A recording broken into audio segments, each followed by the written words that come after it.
The crystal glasses were gleaming and the orchestra played softly, but none of the beauty of the reception could calm the cold dread coiling in my stomach. I looked at my 8-year-old granddaughter, Lily, sitting beside me. Her shoulders were slumped, and the special chicken fingers I'd confirmed with the caterer myself sat untouched on her plate. Her face was pale, almost gray, under the soft lights of the ballroom. My son Mark leaned over, his brow furrowed with a father's concern. "Lilybug, you have to eat something," he whispered, trying to nudge her plate a little closer. Before I could say a word, a perfectly manicured hand landed on Mark's arm. "Oh, let her be, Mark," my new daughter-in-law Chloe said. Her voice was pure sugar, but it never quite reached her eyes.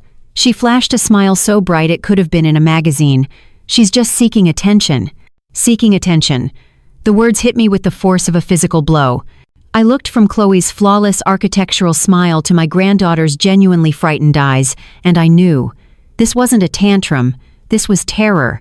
I squeezed Lily's small hand under the table, feeling it tremble in mine. Chloe thought this was the beginning of her perfect new life, but it was the end. That explosion of cruelty was just the final crack in a foundation that had been crumbling for a year, all because of a quiet war she had been waging against a little girl. That little girl, my Lily, is the keeper of my heart. She has her mother's eyes, the same deep, thoughtful brown that could see right through you and my son's stubborn chin. And for the past 4 years, ever since we lost her mom, Sarah, my life has revolved around one single, non-negotiable mission: keeping her safe. It was a silent promise I made to Sarah at her funeral, a vow whispered over a tiny, sleeping 4-year-old who didn't understand why her mommy wasn't coming home. Being a retired high school chemistry teacher has its perks. You learn to read the fine print. You understand that small, unseen things can cause catastrophic reactions. For me, that wasn't just a lesson for the lab, it was how I had to navigate the world for Lily. Her peanut allergy wasn't a simple inconvenience, it was a lurking monster. Anaphylaxis, the doctor had called it after the first terrifying trip to the ER when she was 3. He'd used a clinical detached tone as he explained how her throat could close in minutes, how her world could just stop. I never forgot the sound of the heart monitor beeping frantically, a sound that became the soundtrack to my worst nightmares. So, my days took on a new rhythm. A trip to our local Kroger wasn't just a shopping trip, it was a forensic investigation. I'd stand in the aisle, my reading glasses perched on my nose, turning over boxes of crackers and jars of pasta sauce. The words may contain traces of nuts or processed in a facility that also handles peanuts were like warning signs on a bottle of poison. Other shoppers would breeze past me, but I was in my own bubble of intense focus. The world is a minefield when you love someone like I love Lily. Every church potluck, every school birthday party, every well-meaning stranger offering a cookie was a potential threat I had to neutralize. Our home was her sanctuary.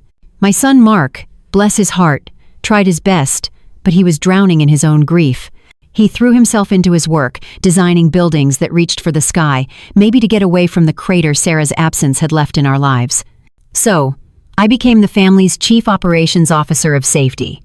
My kitchen became a nut-free zone, scrubbed and sanitized. When Lily was with me, I cooked everything from scratch. Every few months, we'd practice the drill. I'd sit with her at the kitchen table, the 2 bright orange EpiPens laid out on a napkin, one for her little unicorn backpack, one for the school nurse. "Okay, Professor," she'd say, her small voice serious. "What's the first thing you do if your tummy feels funny or your throat gets itchy?" "I tell a grown-up immediately," she'd recite, her eyes locked on mine, "even if they're busy. And what if the grown-up isn't me or Daddy?" I show them my bracelet and I say I have a peanut allergy. I'd pick up the trainer pen, its gray color a safe imitation of the real thing. "Okay, blue to the sky, orange to the thigh," I'd say, guiding her hand. "You push hard, you count to 3. 1, 2, 3. You can do this, Lily. You're strong." She was strong. She was the strongest little girl I knew, but she shouldn't have to be. Last Christmas, I decided it was time. I went to my jewelry box and took out the small velvet box that I'd kept safe for years. Inside was a silver locket, oval-shaped and etched with tiny, swirling leaves. Mark had given it to Sarah on their first anniversary. She never took it off. After the accident, when the hospital gave me her personal effects, it was the first thing I looked for. It felt like I was holding the last piece of her warmth. I called Lily into the living room. She sat on the floor, arranging her dolls for a tea party. "I have something for you," I said, my voice a little shaky. I knelt down beside her and opened the box. Her eyes went wide. "It's beautiful, Grandma." "It was your mommy's," I told her, my fingers fumbling with the tiny clasp. "Your daddy gave it to her. She wanted you to have it when you were old enough." I opened the locket. On one side was a tiny photo of a smiling Mark, looking young and carefree. On the other, a picture of Sarah, her head tilted, laughing into the camera. I had cut that one to fit myself. "So, you'll always have her with you," I whispered, fastening the delicate chain around her neck. "Protecting you." Lily touched the cool silver, her expression solemn. "Like you do?" A lump formed in my throat. "Just like I do." It wasn't just silver and hinges, it was a shield. It was a tangible piece of the love that created her, a love that was fierce and absolute. It was a promise from a mother who was gone, passed down to a grandmother who was still here, fighting. And as Lily hugged me, her small arms wrapped tightly around my neck, I held her close and breathed in the scent of her hair. I didn't know then that another woman would soon walk into our lives. A woman who saw that locket not as a beautiful memory, but as something that needed to be erased. A woman who saw my protection not as love, but as an obstacle. That obstacle arrived on a sun-drenched Saturday in July, exactly 1 year before the wedding. She arrived looking like she'd stepped out of the pages of Architectural Digest, the very magazine my son Mark kept stacked in his office. He'd invited me over for a backyard BBQ, his voice on the phone lighter and more buoyant than I'd heard it in years. "Mom, there's someone I want you to meet," he'd said, and I knew from his tone this was serious. Her name was Chloe. She was an interior designer who worked at Mark's architecture firm, and she fit into his world as seamlessly as a custom-built piece of furniture. She stood on his newly stained deck in a crisp white linen dress that didn't have a single wrinkle, holding a bottle of wine that I knew, just from the weight of the glass, was expensive. Her hair was the color of honey, pulled back in a loose, elegant knot that looked both effortless and like it had taken an hour to perfect. "Eleanor, it is such a pleasure to finally meet you," she said, her voice smooth and practiced. She didn't offer a handshake, but instead placed a cool hand on my arm. "Mark has told me so much about you." Her smile was dazzling, a perfect set of white teeth, but it was like looking at a photograph of a smile. It was technically flawless, but it held no warmth. "I tried. Lord, I tried. For my son's sake." I saw the way he looked at her, how his shoulders, which had been hunched with grief for 4 years, were suddenly straight and broad. He was laughing again, a full, deep laugh that I thought had been buried with Sarah. I wanted this for him. I wanted him to have a life again, a partner to share it with. So I smiled back, took the ridiculously fancy bottle of Sauvignon Blanc, and told her it was lovely to meet her too. Lily, however, was unimpressed. She was 7 at the time, and she clung to my leg, half hidden behind my floral skirt, her eyes peering out at the newcomer. Chloe crouched down, bringing herself to Lily's level. Her movements were graceful, like a dancer's. "And you must be Lily. I've heard you're a wonderful artist." Lily just buried her face deeper into my leg. Chloe's smile tightened for a fraction of a second before she stood up, brushing invisible dust from her knee. "She's just a little shy," she said to the air, her tone bright and dismissive. The afternoon wore on under the heavy heat of a Midwestern summer. The air smelled of freshly cut grass and charcoal from the grill. Neighbors dropped by, and Chloe was the perfect hostess, laughing at jokes, remembering names, and making sure everyone's glass was full. I watched her from a lawn chair in the shade, my plate of potato salad untouched. She moved through the party like she was moving through a blueprint she'd designed herself, placing each conversation, each laugh, each flattering comment in its precise, intended location. Then it happened. It was something small, something anyone else would have missed. On the picnic table was a big bowl of 7-layer dip, a party staple. Next to it was a platter of cookies someone had brought, including a few with peanut butter blossoms. It was a classic cross-contamination nightmare. I'd already warned Lily to stick to the fruit salad and the hot dogs I'd brought myself, but a moment later I heard a small cough.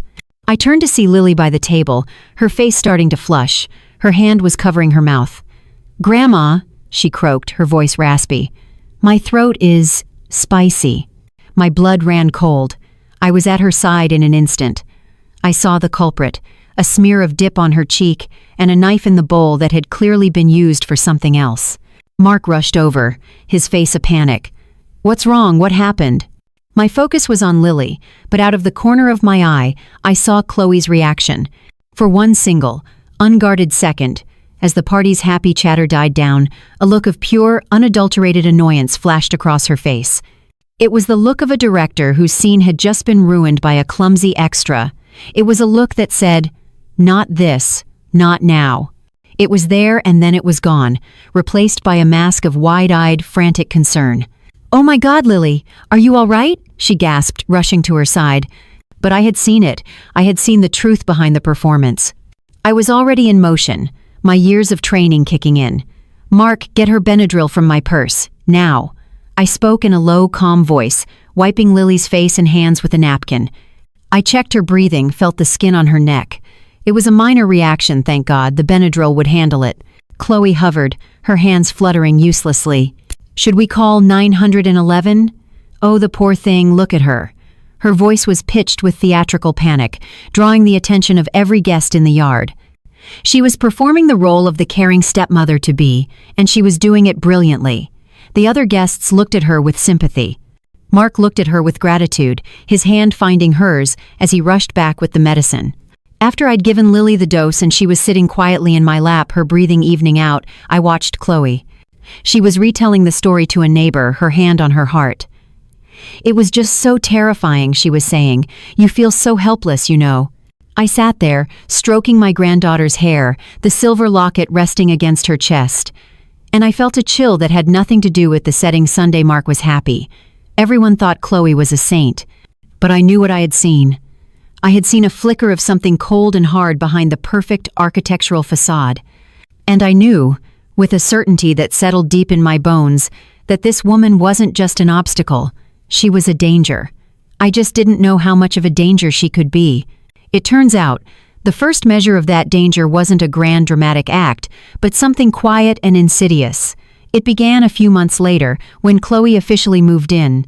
Mark's house, a place that had always felt like an extension of my own home, warm, a little cluttered, smelling of Sarah's favorite vanilla candles, began to change. The transformation was subtle at first. A sleek gray sofa replaced the comfortable, worn leather one where I'd read hundreds of bedtime stories to Lily. The colorful, mismatched coffee mugs in the cupboard were swapped out for a set of identical white porcelain cups that looked like they were afraid of being used. The house was becoming a showroom, a portfolio piece. It was beautiful, sterile, and cold. It was becoming Chloe's house. I came over on a Tuesday afternoon to pick Lily up from the school bus, a routine we'd had for years. As I walked in, the first thing that hit me was the smell. Not the usual scent of leftover coffee and toast, but the sharp chemical tang of lemon-scented cleaner. Chloe was in the kitchen, wiping down the already spotless quartz countertops. She was humming along to some modern, minimalist music playing from a small speaker. "Eleanor! Hi!" she chirped, her smile not quite reaching her eyes. "Just doing a little sprucing up. This place needed a woman's touch, you know." I forced a smile and walked over to the refrigerator. It was a habit, a subconscious check-in. My eyes scanned the gleaming stainless steel door for the one thing that mattered most in this kitchen, and it was gone. My breath caught in my throat. I stood there for a moment, staring at the empty space where it had been, where it should have been, the large magnetic whiteboard I'd bought at Target years ago. It wasn't pretty. The edges were a little scuffed, and the marker was slightly faded in places. But on it, in big red block letters, I had written, "Lily Vance, Sever Peanut Allergy." Below that was a list, my cell number, Mark's cell, the pediatrician, poison control. The address of the nearest hospital with an ER, step-by-step instructions for the EpiPen. It was the house's command center for Lily's safety. It was Sarah's system, which I had maintained. It was our shield. In its place, perfectly centered, was a slim black-and-white weekly planner. It was held up by a single, powerful, minimalist magnet. The days of the week were printed in a crisp sans serif font. Under Tuesday, in Chloe's elegant cursive, was written, 6:30 p.m. yoga. My heart started beating a low, heavy drum against my ribs. I turned to Chloe, who was still wiping the counter, her back to me. I kept my voice even, clinical. A science teacher asking a simple data-driven question. "Chloe," I said, "where is Lily's allergy note?" She turned, leaning against the counter. She gestured vaguely with her cloth. "Oh, that old thing? I took it down. Honestly, Eleanor, it was such an eyesore. So cluttered. I got this gorgeous new planner to organize our week. Isn't it so much cleaner?" Cleaner. She thought the visual evidence of how to save my granddaughter's life was clutter. The room felt suddenly very warm. I could feel a flush creeping up my neck. I looked at the sleek planner. It was all about her schedule, her life, her control. There was no room on it for a child's vulnerability. "That old thing had emergency contacts on it," I said, the words feeling tight in my throat. "It had instructions that a babysitter or a paramedic might need."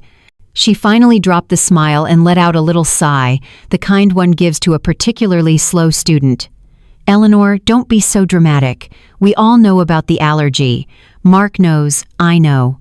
We don't need a giant, ugly sign screaming it at us every time we want a glass of water." She picked up a stray crumb from the counter and flicked it into the sink. The gesture was so small, so dismissive. It felt like she was flicking away my concern, flicking away Lily herself. Just then, Mark walked in, loosening his tie. "Hey, what's going on?" he asked, seeing the tension frozen between us. He kissed Chloe's cheek. "Wow, the kitchen looks amazing. Mom, see? I told you Chloe would get us organized."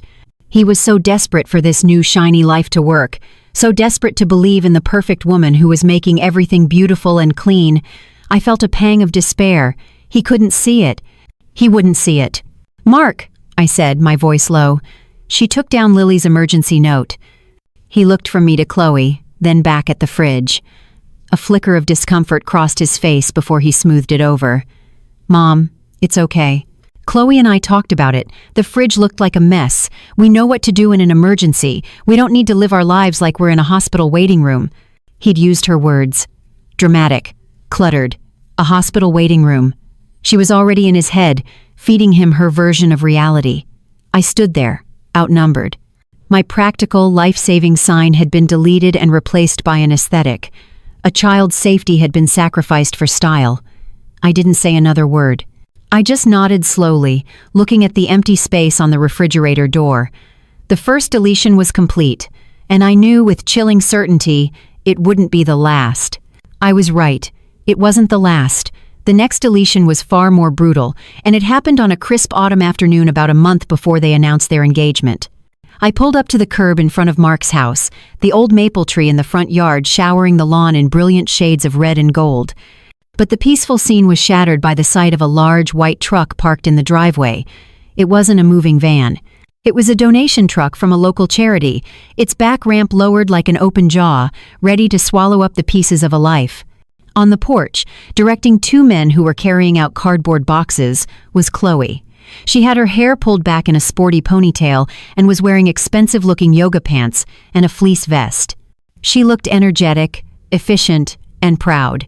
She was a woman on a mission, a general commanding her troops in the war on clutter. When she saw my car, she waved brightly, a wide, triumphant smile on her face. A cold knot formed in the pit of my stomach. I got out of the car just as Lily came running out the front door. She didn't say a word. She just ran straight to me and buried her face in my coat, her small body tense. I wrapped my arms around her, my eyes fixed on the boxes being loaded onto the truck. "Eleanor, perfect timing!" Chloe called out, walking over to us. Her cheeks were flushed with exertion. "We're doing a massive declutter. Out with the old, in with the new, you know. It feels so good to finally be able to breathe in this house." My gaze drifted to a box sitting by the curb, waiting its turn. Peeking out from the top was the corner of a well-loved book, a collection of poetry by Mary Oliver that Sarah used to read aloud in the garden. I could see Sarah's familiar loopy handwriting in the margins. Next to it was a pair of worn gardening gloves, stained with the soil of the very garden we were standing in. My heart squeezed in my chest. This wasn't decluttering, this was an exorcism. I looked at Chloe, my voice barely a whisper. "What? What are you doing?" She followed my gaze and her smile became a little strained, a little condescending. "Oh, that's just some of Sarah's old stuff. Mark and I decided it was time. It's not healthy to hold on to the past like this. We need to make room for our life, for our memories." She said the word hour with a sharp proprietary emphasis. Just then, one of the movers came out carrying another box. On top was a stack of photo albums. I saw the edge of a picture Mark and a pregnant Sarah at their baby shower, both of them beaming. "Chloe, no," I said, my voice gaining an edge I couldn't control. "You can't just throw those away. Those are Lily's memories." Lily, still pressed against me, started to quietly cry. She was clutching a small, faded blue object in her hand. I looked down and saw it was one of Sarah's old cashmere sweaters, the one she always wore when the weather turned cold. It was probably the last thing in the house that still smelled like her. Chloe's face hardened. The friendly, helpful mask dropped for a moment, and I saw the same cold annoyance I'd seen at the BBQ. "It's for the best, Eleanor. Lily needs to understand that we're a new family now. We can't live in a shrine to someone who's gone." The casual cruelty of her words stole the air from my lungs. She spoke of Sarah as if she were an inconvenient piece of furniture that no longer matched the decor. At that moment, Mark came out, carrying 2 mugs of coffee. He saw the scene, me standing there, horrified, Lily crying into my coat, and Chloe with her arms crossed, looking defensive. "What's going on?" he asked, his brow furrowing. "Your mother thinks I shouldn't be donating Sarah's things," Chloe said, her voice taking on a wounded tone. She turned to him, her eyes wide and innocent. "I thought we agreed, honey, that it was time to move forward." I looked at my son, pleading with my eyes for him to see, to understand what was really happening. This wasn't about moving forward. This was about erasure. Mark looked at the boxes, at Lily, and then back at me. He sighed, a deep, weary sound. "Mom, we talked about this. It's been 4 years. The house it was stuck. Chloe is helping. We need a fresh start." He wouldn't meet my eyes. He looked over my head, at the truck, at the future he was so desperate to build that he was willing to bulldoze the past to make way for it. He was a good man blinded by grief and a new love that promised to fix everything. And Chloe was using that blindness to methodically, ruthlessly cut out the heart of his old life, ensuring there was nothing left for him to go back to. I stood there on the lawn, holding my weeping granddaughter, and I felt a profound sense of loss that was almost as sharp as the day Sarah died. I was watching the tangible pieces of her, the proof of her life, being hauled away like garbage. I put my hand on Lily's head, my fingers tracing the outline of the silver locket beneath her shirt. It felt like the only thing we had left. As I led Lily to my car, I glanced back. Mark had his arm around Chloe, comforting her, as if she were the victim. The purge was complete. And I knew then that I wasn't just fighting to protect my granddaughter's life. I was fighting to protect her history, her memory, her very identity, from the woman who was trying to delete it all. That fight, I soon realized, required a different strategy. My direct appeals to my son had failed. My quiet protests were dismissed as the meddling of an old woman stuck in the past. Chloe was too smart, too polished to be caught in an obvious act of cruelty. She operated in the subtle shades of gray, in the plausible deniability of redecorating and moving on. If I was going to protect Lily, I couldn't be the emotional grandmother anymore. I had to become the methodical science teacher again.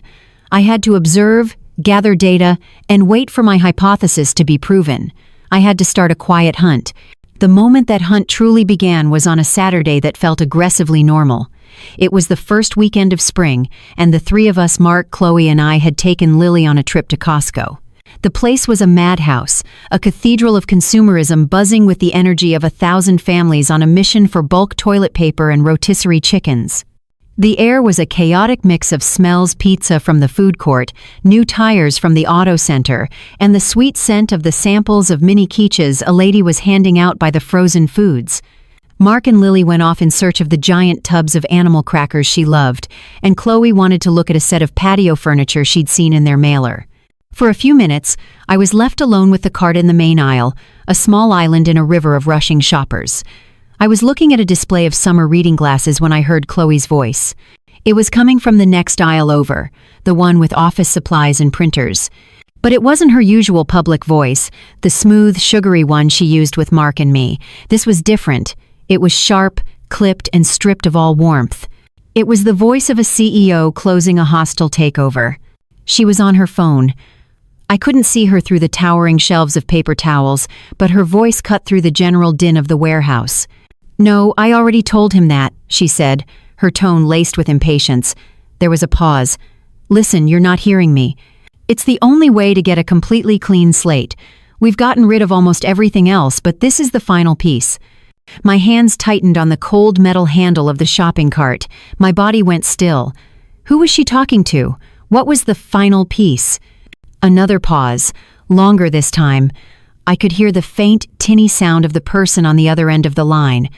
Then Chloe's voice came back, lower now, but with an edge like splintered ice. "Because he's still attached," she hissed. "He's sentimental. He feels guilty. Every time he looks at her, he's reminded of before. As long as that's the central issue, I'll never really be his wife. I'll just be the replacement." Her words were venomous. She was talking about Lily. My Lily. My heart felt like it was seizing in my chest. I wanted to move, to march around the corner and confront her, but my feet were rooted to the concrete floor. "I don't care if it's drastic," Chloe continued, her voice rising slightly. "Drastic is what's required. I'm telling you, it'll be a shock at first, but people move on. He'll move on. And frankly, the kid will get over it. In the long run, it's better for everyone. The kid will get over it." The phrase echoed in the cavernous warehouse, ricocheting off the steel beams and pallets of merchandise. Get over what? Being sent away? Being alienated from her father? What final drastic step was she planning? The ambiguity was more terrifying than any direct threat. It was a blank space that my mind immediately filled with 100 horrifying possibilities. I heard the click of her phone ending the call. A moment later, she appeared at the end of the aisle, pushing her hair back from her forehead. When she saw me, her face instantly transformed. The hard, calculating lines melted away, and the bright, effortless smile snapped back into place. "There you are," she said, as if nothing had happened. "Couldn't find the patio set. Can you believe this place?" I just stared at her. My mind was racing, trying to process the raw, unfiltered malice I had just heard. The woman who stood before me, talking about grabbing a hot dog for lunch, was a complete stranger. The real Chloe was the voice I'd heard through the paper towels, cold, ruthless, and manipulative. "Are you okay, Eleanor?" she asked, tilting her head. "You look like you've seen a ghost." "I have," I thought. "I've just seen the ghost of my family's future if you get your way." But I forced my face into a neutral expression. I gave a small, non-committal shrug. "Just the crowds. It's a little overwhelming." Mark and Lily returned then, Lily proudly holding her giant plastic barrel of crackers. Mark was smiling, relaxed. He put his arm around Chloe. "Find anything?" he asked her. "Nope," she said, leaning into him. "Just hanging out with your mom." She winked at me. A friendly, conspiratorial wink. And in that moment I understood. A public confrontation would be pointless. She would deny everything. She would twist my words, paint me as a confused, paranoid old woman who misheard things. She would use Mark's love for her as a shield. No, I couldn't fight her on her terms. I had to fight her on mine. As a scientist, I needed irrefutable proof. I needed to know what drastic meant. The hunt was no longer a vague notion. It was a clear, cold mission, and it started now. That mission reached its conclusion on the day of the wedding. For months, I had watched. I documented every small lie, every dismissive comment, every time Chloe forgot to tell a new friend about Lily's allergy. My notebook, hidden in my knitting bag, was filled with dates, times, and quotes. It was a chronicle of quiet malice, but it was all circumstantial. I knew in my gut that her drastic plan was coming, but I didn't know what form it would take. So I waited, and I watched. And on my son's wedding day, I arrived prepared for a battle nobody else knew was being waged. The venue was a beautifully restored historic inn, all dark wood, polished floors, and the soft glow of 100 candles. I wore a simple navy blue dress, my silver hair pinned up, the very picture of a serene and happy grandmother. I smiled for the photographs. I accepted compliments on how lovely Lily looked as the flower girl in her little white dress. I played my part perfectly, but underneath the silk and pearls, every one of my senses was on high alert. My stomach was in a tight, cold knot. I was a hunter, and I was walking into the predator's den. My opportunity came during the cocktail hour. The guests were mingling on a wide stone terrace, the string quartet was playing Vivaldi, and the air was filled with laughter and the clinking of champagne flutes. Mark was beaming, his arm wrapped possessively around his stunning bride. Chloe was in her element, a vision in white lace, accepting congratulations with a radiant smile. No one was paying attention to the grandmother who was quietly slipping back inside the main hall. I found what I was looking for near the service entrance to the kitchen. A man in a crisp black suit with a clipboard, directing the waitstaff. He had the stressed, focused look of a catering manager. I approached him, arranging my face into a mask of polite, grandmotherly concern. "Excuse me," I said, my voice soft. "I'm Eleanor Vance, the groom's mother. I am so sorry to bother you. You're all doing a wonderful job." He gave me a harried but professional smile. "Not at all, Mrs. Vance. How can I help you?" This was it, my one shot. My granddaughter, Lily, is the little flower girl. She has a severe, life-threatening airborne peanut allergy. It's so severe that even the dust from nuts can trigger a reaction. I am a nervous wreck, as you can imagine. I pressed a hand to my chest for effect. For my own peace of mind, would it be at all possible to just see the final banquet order for our table? Just to confirm her meal is being prepared in a completely separate, safe area. It was a slight exaggeration of her condition, but it was the kind of panicked, over-the-top request from a grandmother that a seasoned professional would understand and want to appease immediately to avoid a scene. His expression shifted to one of serious concern. "Of course, Mrs. Vance. I completely understand. Let's take a look." He pulled a sleek tablet from under his arm, his fingers tapping on the screen. "You're at table 4, correct?" "Yes, table 4, I confirmed, my heart starting to pound. He turned the tablet towards me. "Here we are. The kitchen has been fully briefed. You can see right here the child's meal for Lily Vance. Special instruction. Chicken fingers, French fries, apple slices, nut-free prep." The words were highlighted in yellow, a beacon of safety. I felt a momentary wave of relief. Maybe I was wrong. Maybe I had let my paranoia run away with me. And then I saw it. Underneath the main order, there was a small hyperlinked annotation. An addendum. It was a digital note, the kind a planner adds for a last-minute change. My scientific mind registered the details with cold clarity. It was a note from an email logged directly into their system. It was time-stamped, Thursday, October 9th, 4:15 p.m., 2 days ago, and it was from the email address, Chloe, Designs. I leaned in closer, my blood turning to ice water in my veins. The catering manager, thinking I was just double-checking, read it aloud for me. "Ah, yes, and here's the bride's final note. It says, 'Chef, please add a side of satay dipping sauce for the child's meal at table 4. She loves it, thanks, C.' She loves it." The world went silent. The sound of the string quartet, the laughter from the terrace, it all faded into a distant muffled roar. All I could see were those words, glowing on the screen, satay sauce. A sauce made from crushed peanuts. A lie, wrapped around a payload of poison, delivered with a friendly initial. "The kid will get over it." The whisper from Costco echoed in my head, no longer ambiguous, but a clear and direct statement of intent. This was the drastic measure. This was the final piece. She wasn't trying to send Lily away. She was trying to put her in the hospital on her wedding day. To create a crisis so traumatic, so chaotic, that Chloe could then swoop in as the hero, the savior, the one who would help Mark pick up the pieces. A clean slate indeed.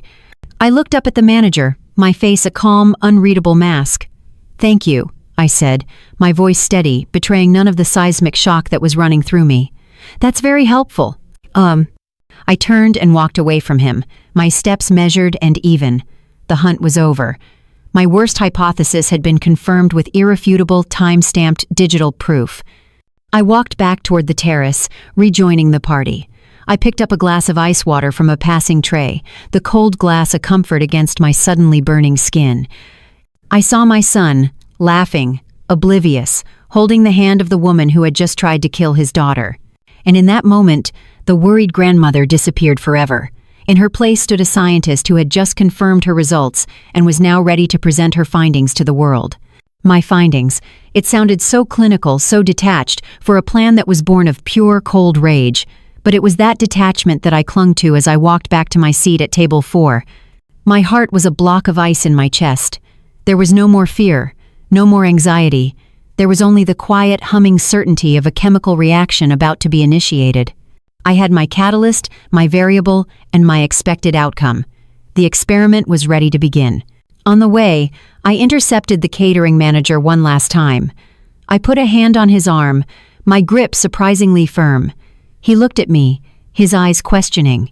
"A change of plans," I said, my voice low and even. "I want you to serve my granddaughter's meal exactly as the bride requested, with the satay sauce." He looked horrified. "But Mrs. Vance, you said—" "I know what I said." I cut in, my tone leaving no room for argument. "Place the sauce in a small, sealed container directly beside her plate, and wait for my signal." He stared at me, confused, but something in my eyes must have told him this was not a request from a dithering grandmother. It was an order. He gave a short, jerky nod. I sat down at the table. The main courses were beginning to arrive, carried by waiters who moved with silent grace. The aroma of roasted filet mignon and rosemary potatoes filled the air. Mark was telling a story about a disastrous early project, and Chloe was laughing, her head tilted back, her diamond earrings catching the candlelight. She looked every bit the blissful, loving bride. Seeing her now, knowing what I knew, was like looking at a beautiful photograph with a skull hidden in the pattern of the wallpaper. Lily was next to me, quietly pushing a dinner roll around her bread plate. She looked up at me, her big brown eyes full of a weary sadness that no 8-year-old should ever have. I gave her a small, reassuring smile, a promise I hoped I could keep. The waiter arrived at our table. He placed a plate of steak in front of me, another in front of Mark. Then he set Lily's meal down, the golden brown chicken fingers and fries, and next to them, a small, white ramekin with a plastic lid containing a swirl of dark, brownish sauce. Chloe noticed it instantly. A flicker of something triumph? Anticipation? Danced in her eyes before being quickly extinguished. She leaned forward, her voice dripping with manufactured sweetness. "Oh, look, Lily. They remembered your favorite dipping sauce. Isn't that nice of me to have asked for it?" Mark beamed at her. "You thought of that? Honey, that's amazing. You're always so thoughtful." "I just want her to feel included," Chloe said, her gaze sliding over to me, a silent challenge. "See? I'm the thoughtful one. I'm the new mom." This was my moment. The trap was laid. The bait was set. Now all I had to do was spring it. I ignored the sauce completely. I turned to my granddaughter, my voice clear and loud enough for the whole table to hear. "Honey, your locket is so beautiful. It's catching the light perfectly." I reached over and gently touched the small silver oval resting against her dress. "Why don't you open it and show everyone the beautiful picture of your mommy inside?" The air at the table shifted. The light-hearted dinner conversation died. Mark's smile faltered. Lily, startled, began to fumble with the tiny clasp, her small fingers clumsy with nerves. And Chloe snapped. The mask of the perfect bride fell away, and for a second, the real Chloe, the one I'd heard in Costco, the one who saw my family's past as clutter, was exposed. Her voice was a sharp, angry hiss. "For heaven's sake, Eleanor, not now," she said, her smile a tight, angry line. "We're trying to have a nice dinner. We're not living in the past." Her words hung in the air, sharp and ugly. She had taken the bait. She had revealed her resentment, her jealousy of a woman she'd never even met. She had, in her arrogance, armed me with the perfect opening. I looked at her, my expression calm, and I gently took the locket from Lily's hands. I held it up, letting it swing gently from its chain in the candlelight. It was my shield. It was my proof. It was my reason. And now, it was my weapon. I held the locket up, letting it swing gently in the candlelight, a silver pendulum marking the end of her charade. "You're right, Chloe," I said, my voice calm and even, cutting through the awkward silence at the table. "We shouldn't live in the past. We should focus on the present, and on the future you planned for my granddaughter." I placed the locket gently on the white tablecloth next to my plate. The small clink was the only sound. Then I stood up. My movements were slow, deliberate, not the frail movements of an old woman, but the steady motion of someone with absolute purpose. Across the ballroom, near the dance floor, I caught the eye of the wedding DJ. He was a young man, a friend of Mark's from college. I had spoken to him quietly just after I'd left the catering manager, my heart a block of ice, my plan crystallizing in my mind. I gave him a single, almost imperceptible nod. The soft, romantic music that had been playing died abruptly. The change was so sudden, so jarring, that 100 private conversations stopped mid-sentence. In the shocking silence, every head in the room turned toward the front, toward the large projector screen that had been displaying a looping slideshow of Mark and Chloe's happiest moments. The image of them laughing on a beach flickered, went dark for a second, and was then replaced by something else entirely. It wasn't a photograph. It was a screenshot. Stark, black and white, it looked like a business document. At the top, the logo of the catering company. Below, text fields and order numbers. My voice, when I spoke, didn't need a microphone at first. It carried across the silent room with the practiced authority of a teacher who has commanded classrooms for 40 years.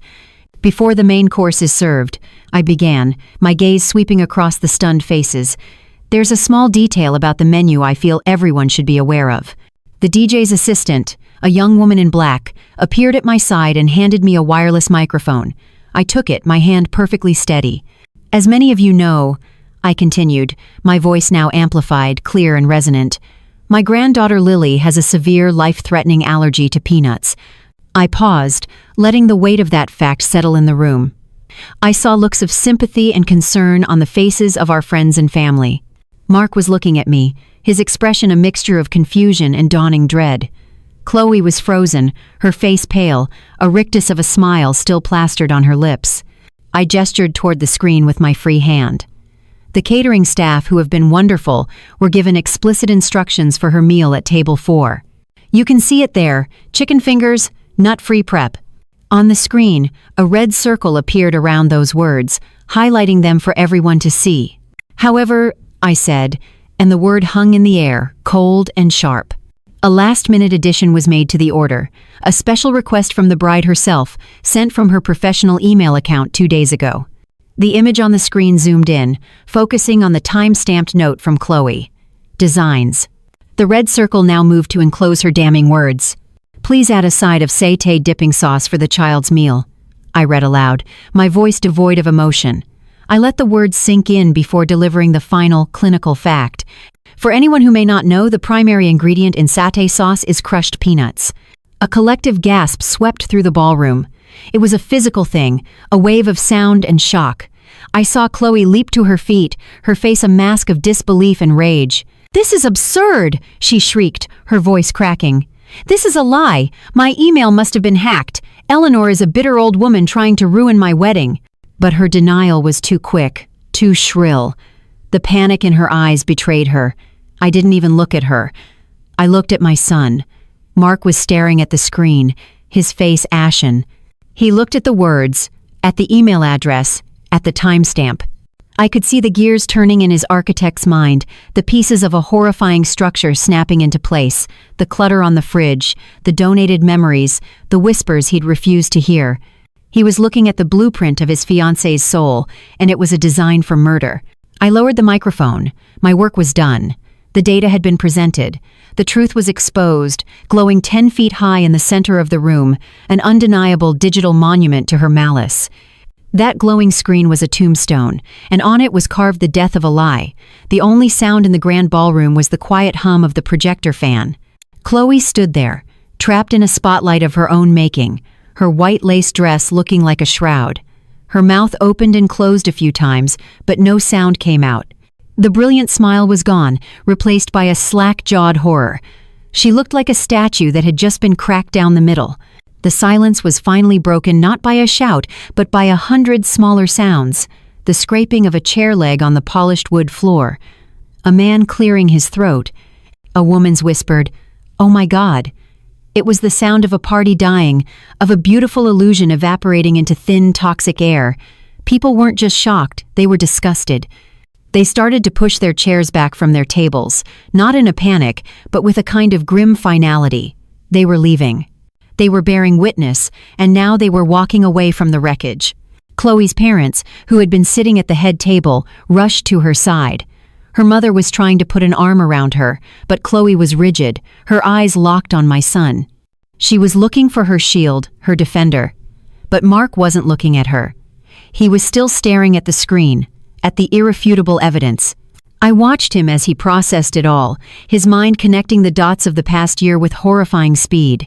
The casual lies, the dismissiveness, the coldness toward Lily that he had written off as her just adjusting.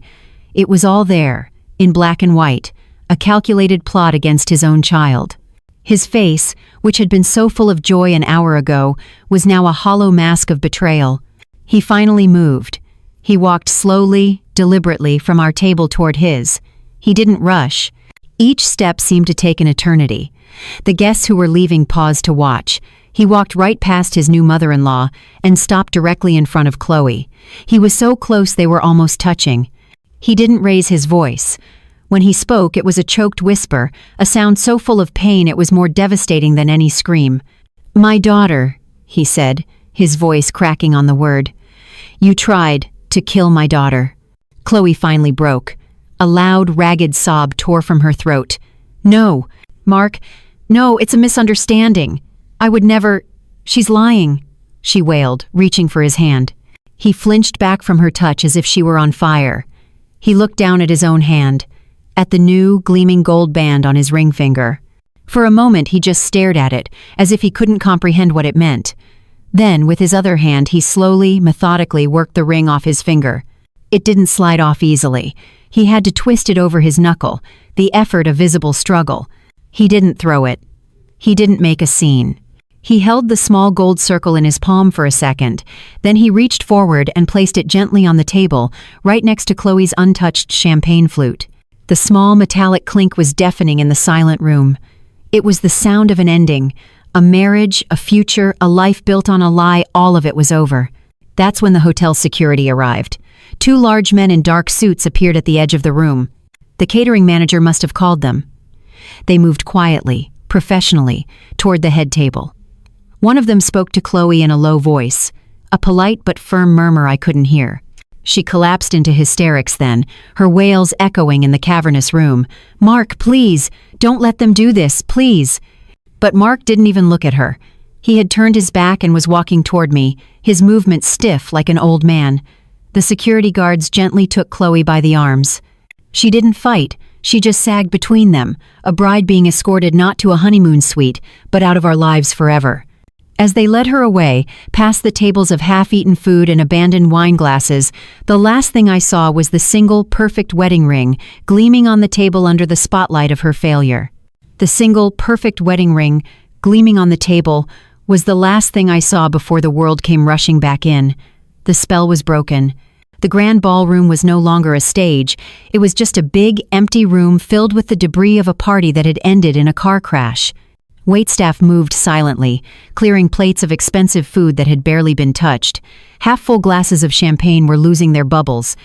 The giant floral centerpieces suddenly looked like funeral arrangements. Most of the guests had melted away, offering quiet, sympathetic glances as they fled the profound awkwardness of it all. The DJ, bless his heart, had the good sense to leave the room in silence. There was no music to soften the edges of the ugly truth that now filled the space. All that was left was our small, shattered group at table 4, the epicenter of the explosion. Lily was clinging to my side, her face buried in my dress. I could feel her small, shuddering breaths. She hadn't made a sound through the whole ordeal, a silent witness to a horror she was too young to fully comprehend, but old enough to feel in her bones. And then Mark turned away from the door Chloe had disappeared through. He walked toward us, his brand-new, perfectly tailored tuxedo looking like a costume he couldn't wait to rip off. Each step was heavy, weighted down with the full, crushing realization of his failure. It wasn't just that he had been deceived, it was that he had, in his desperate search for a new beginning, almost allowed his past, his present, and his future all embodied in the small child beside me to be extinguished. He stopped in front of us. His face was a wreck. The happy, confident groom was gone, replaced by a man hollowed out by shame. His eyes found Lily's, and his composure finally shattered. A choked, guttural sound escaped his lips, and then he did something that broke my heart all over again. He slowly, painfully knelt down on the floor in front of his 8-year-old daughter. He put his head in his hands, his broad shoulders shaking with silent, racking sobs.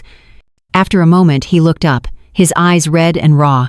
Tears streamed down his face, unheeded. "Lilybug," he whispered, his voice thick with grief. "I'm so sorry. I'm so sorry, baby. I didn't protect you. Daddy didn't protect you." Lily, brave little Lily, untangled herself from my side.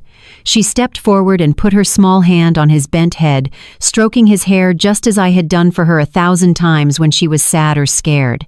She didn't say anything, she just forgave him. He reached for her then, pulling her into a desperate hug, burying his face in her shoulder. I could hear his muffled words against the fabric of her dress. Forgive me, my girl. Finally, he let her go and looked up at me, his eyes pleading. He didn't have to get up. He stayed on his knees, looking up at me like a penitent. Mom, he said, his voice cracking. I didn't listen. You tried to tell me. I saw all the little things, and I told myself it didn't matter. I wanted to be happy so badly that I refused to see what was right in front of me. His gaze dropped to the floor. I let her hurt you, and I almost let her kill my daughter. I knelt down too, my old knees protesting, until we were at eye level. This wasn't a time for I told you so. This was a time for triage. Our family was bleeding out on the floor of a fancy reception hall, and we had to stop the hemorrhaging. I put my hand on his shoulder, my touch firm. It's over now, son, I said, my voice quiet but steady. We're safe. She's gone. I looked at Lily, who was now clutching the silver locket in her small fist, her only shield. We stopped it in time. He nodded. A jerky, broken movement. I was so blind. Love can do that, I said, and grief can do that. But you see now, that's what matters. He looked at me. A flicker of the sun I knew returning to his eyes. He saw not a scolding mother, but a partner. An ally. The one who had stood in the gap when he had failed to. He reached out and squeezed my hand, a silent acknowledgement of a debt he could never repay. We stayed like that for a long moment, a broken triangle on the floor of a ruined wedding, a father learning his lesson, a child offering grace, and a grandmother who had been forced to burn everything down just to keep her family safe.